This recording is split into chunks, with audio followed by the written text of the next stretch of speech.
என்னம்மா பண்ணுறீங்க? அம்மா கழுவ சொல்ல வேண்டியதானே?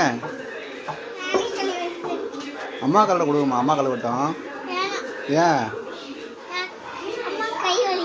அம்மா கை வலிக்குமா? உனக்கு கை வலிக்காதா? ஆ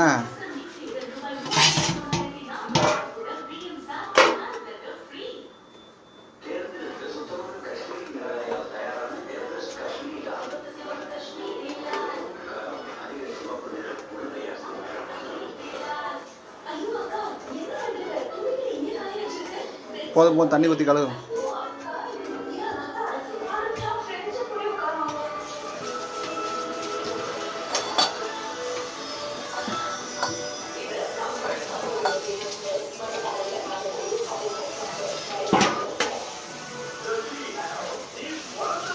வெரி குட்.